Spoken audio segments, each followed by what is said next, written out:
नमस्कार दोस्तों, मैं निधि सिंह द फैक्ट टाइम में आपका स्वागत करती हूँ। जानेंगे आखिर क्या है डेरा सच्चा सौदा का सच। लगातार सुर्खियों में डेरा की बातें तो सुनी होंगी आपने, मगर जब बात आती है व्यक्तिगत रूप से किसी से सामने से जानने की, तो डेरा का कोई भी अनुयायी सामने नहीं आया। ना ही उसने मीडिया में ये बयान दिया कि डेरा सच्चा सौदा में मेरे साथ कुछ गलत होता था या मेरी माताओं बहनों के साथ कुछ गलत होता था। हमारे चैनल के माध्यम से लगातार लोग आ रहे हैं और वो यही बयान देते हैं कि डेरा सच्चा सौदा एक पाक पवित्र संस्था है, जिसमें ना तो मेरी माता के साथ कभी गलत हुआ। इवन जो वहाँ पर समाज सेवी संस्था का जो कार्य करती है डेरा सच्चा, वो वर्ल्ड लेवल के कार्य करती है। आई कैंप, मेडिकल कैंप जैसी सुविधाएं भी उपलब्ध कराई जाती हैं और 134 मानवता भलाई के कार्य करे जाते हैं। जानते हैं, एक भाई हमारे साथ जुड़े हैं कि आखिर क्या है डेरा सच्चा सौदा का सच। नमस्कार सर। नमस्कार। क्या नाम है सर?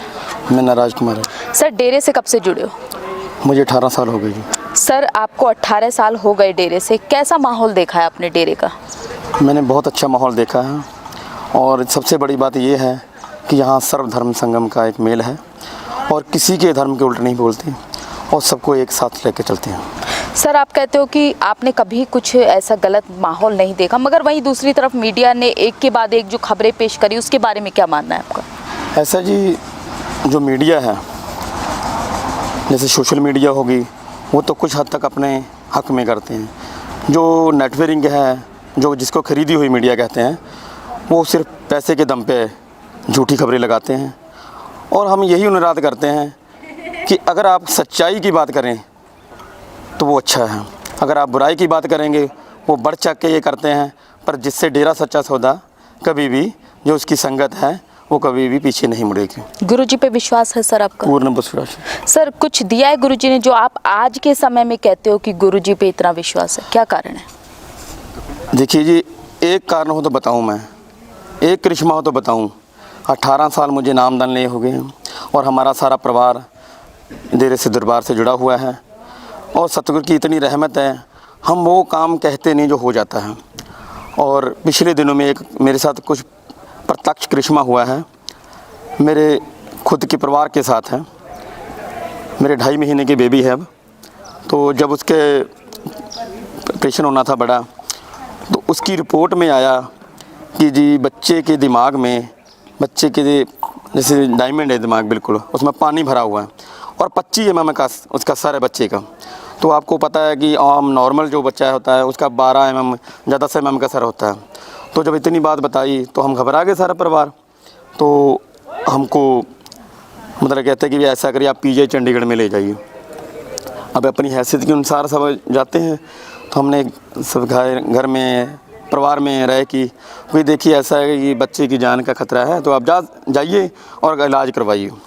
जब हम अपने ही एरिया में गए, उन्होंने हमारे क्या किया, रिपोर्ट पे देखा, कहते ये ऐसा है, ये पंजाब लेवल की है रिपोर्ट, तो इसको हम झुठला नहीं सकते। और उन्होंने क्या किया, एक मतलब कांटा मार दिया कि हमारे बस से बाहर है, आप इसको पीजीआई और उसके ऊपर दिल्ली से भी ले जा सकते हैं, पर हमारे बस की बात नहीं। हमने अपने गुरु का ध्यान लगाया और उनका जाप किया सिमरन का, और हमारा सारा परिवार फैमिली सिमरन पे बैठी। जब सिमरन पे बैठी तो मुझे गुरुजी के प्रत्यक्ष दर्शन हुए। अंदरूनी रूप में महसूस हुआ कि बेटा इसको कहीं लेके जाने की ज़रूरत नहीं, दरबार से जो प्रसाद है वो खाओ और उसके से बेटा सही होगा आपका। मैंने अपने फादर लॉ से बात की, वो भी पक्के कट्टर प्रेमी हैं, उनको भी 25 साल हो गए दरबार डेरा सच्चा सौदा से जुड़े। जब उनसे बात की, उन्होंने कहा कि ऐसा है, लुधियाना में हमारे एरिया है, वहाँ आ जाओ तो सतगुरु सब रहमत करेंगे। एक पीजीआई को छोड़ के चंडीगढ़ को एक नॉर्मल हॉस्पिटल में हम जा रहे हैं, प्राइवेट था। तो जब उन्होंने मतलब रिपोर्ट देखी तो वो खुद कहने लगे कि ये तो रिपोर्ट बहुत ख़तरनाक है। जब उन्होंने खतरनाक, मैं कहा जी देखो हम तो आए हैं, हम अपना एरिया छोड़ के आए हैं। मैं मखू ब्लॉक ज़िला फिरोजपुर से आया हूँ। तो वो कहते कि ऐसा है, ऑपरेशन आपका कर देते हैं पर हम इसकी गारंटी नहीं लेते। तो मैंने कहा देखिए आप ऑपरेशन करिए, बाकी हम सतगुरु पे हमें भरोसा है। तो मेरा ये लॉकेट इंसा का बाहर था। जब उन्होंने देखा, कहते आप डेरा सच्चा सौदा से जुड़े? मैं कहा जी बिल्कुल। तो कहते आप इतनी दूर आए हैं कोई आस लेकर? मैं कहा जी हम उनका नाम लेकर आ गए हैं, हमको इशारा हुआ, हम आ गए, आप अपना काम करिए। तब उनके मुख से उन्होंने खुद ही कहा आपने, कहते ऐसा है कि ठीक है, अपने आप गुरु का जाप करिए, हम अपना काम करते हैं। चलो जी, उन्होंने अपना काम शुरू कर दिया, हम अपना सिमरन पे बैठ गए। 3 दिन तक हम सिमरन चलता रहा हमारा, जो सतगुरु हाजिर नाजिर हैं। जब बेबी हुआ तो वो जो लेडीज़ डॉक्टर थी वो खुद आए, उन्होंने कहा कि भाई ऐसा है कि पहला करिश्मा है। एक तो जैसे बेबी क्या होता है, जब पैदा होता है तो उसको जैसे पीठ थपथपाते हैं, देखते हैं कि कोई दिक्कत ना आए, कहते ये आपका बेबी पहले ही मुस्कुराता हुआ अंदर जैसे हमने ऐसे निकाल के रख दिया, तो कहते ये पहला आपका करिश्मा है। तो खुद अपने मुंह से कहा, कहते जाको रखे साइयाँ मार सके ना कोई, और कहा कि आपका गुरु पूर्ण है। जब इतना बड़ा करिश्मा हो गया तो हम अपने गुरु को कैसे छोड़ सकते हैं। सर, जो गुरुजी पे आरोप लगाए गए हैं उसके बारे में क्या मानना है आपका? देखिए जी, ये जो जितने भी आरोप लगाए हैं बिल्कुल झूठे हैं, क्योंकि हमको 18 साल हो गए हैं, हमारे फादर लोगों को 25 साल हो गए हैं, हमने तो आज तक ऐसा कोई गलती देखा नहीं और ना ही कभी सुना है। सिर्फ ये जो चंद लोग हैं, जो चंद लोग बिकी मीडिया है, वही दिखा रही है बार बार, क्योंकि जब सच्चाई का सूरज उगता है ना, कुछ बुराई के नुमाइंदे होते हैं, वो बादल घना सा छा जाता है, पर सच्चाई की चमक वैसे ज्यों की त्यों रहती है। सर, आपने ग्रीनस वेलफेयर फोर्स की ड्रेस पहनी है, क्या कारण है ये फोर्स बनाने का गुरुजी का, और किस तरीके से कार्य करते हो आप लोग? इनका मेन जो कारण है हमारे पूज्य संत गुरमीत राम रहीम सिंह जी इंसा, इनका ये मेन कारण है कि जहाँ भी कोई आपत्ति आती है, जैसे कोई भूकंप आता है, या कोई भूचाल आता है, या कहीं भी कोई विपदा आती है, वहाँ डेरा सच्चा सौदा के अन्यायी जो ग्रीनस वेलफेयर फोर्स के मेंबर हैं वहाँ पहुँचते हैं। और उनकी ये फौज ऐसी है, अपनी ओर से खाना वो अपनी ओर से सब खर्चा करके जाएंगे और अपना टाइम निकाल कर उनकी सेवा करेंगे। सर, मतलब आप लोग किसी तरीके की तनख्वाह वगैरह? बिल्कुल नहीं जी, सिर्फ एक ही तनख्वाह है, वो सतगुरु का नाम और सतगुरु का जाप। सर, आप लोगों के बारे में मीडिया चैनलों पर क्या कुछ दिखाया गया आपको पता है, तो क्या सरकार से बोलोगे आप, अपील करोगे कि कार्रवाई कराई जाए ऐसे चैनलों पर जिन्होंने ऐसी समाज सेवी फोर्स और संस्था और गुरुजी के बारे में गलत कहा? बिल्कुल जी, हम यही हाथ में इनके अपील करते हैं कि जहाँ भी आपको, जैसे मीडिया है, हम मीडिया को बुरा नहीं कहेंगे, पर कुछ मीडिया ऐसी है जो गंदी सोच वाले, जिसे कह लो कि वो पैसे के ही एक लेबल रखते हैं कि जहां उनको बोरी भर के पैसा मिल गया उन्होंने अपना एजेंडा शुरू कर देना। हम यही अपील करते हैं कि आप सच्चाई दिखाइए।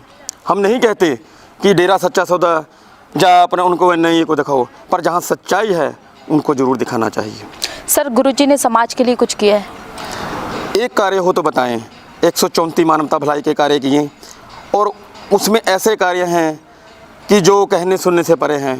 यहाँ की वैश्य जैसे लड़कियाँ, जिनको उनके अड्डे से निकाल कर खुद डेरा प्रेमी ग्रीन वेलफेयर फोर्स गुरुजी के हुक्म से जाते हैं और उनको निकाल के अच्छे भविष्य के लिए, उनको अच्छे फैमिली में उनकी मैरिज करके कानूनी तौर पे उनको समाज के आगे समर्पित करते हैं और उनका शुभ देवी के नाम पे उनको इज्जत सम्मान करते हैं। सर, समाज में आज लगता है गुरुजी की ज़रूरत है?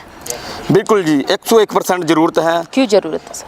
क्योंकि आज जहाँ पर देखा जाए कि इंसानों का ऑनलाइन चल रहा है, कुछ ना कुछ ऐसा है कि जहाँ होड़ मची हुई है, यहाँ तक कि पैसे की होड़ मची है, लूट मार की होड़ मची है।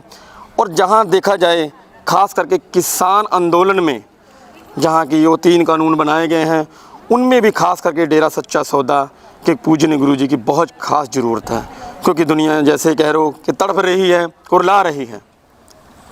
बहुत बहुत धन्यवाद सर आपका। अंतिम क्वेश्चन जो ये है, सरकार से क्या अपील करोगे गुरुजी को लेके? हम सरकार से यही अपील निवेदन करते हैं कि हमारे पूज्य गुरु पूज्य संत गुरमीत राम रहीम सिंह जी इंसा जी को जल्दी रिहा किया जाए कानूनी तौर पे, और आज उनको समाज की ज़रूरत है उनकी।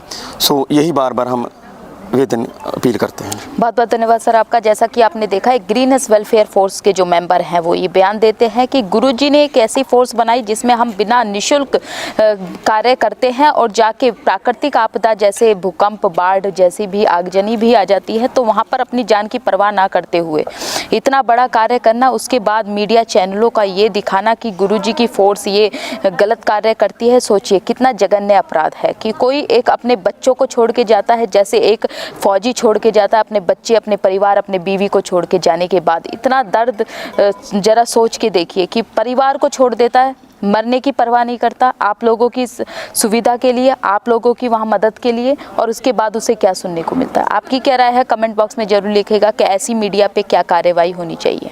धन्यवाद।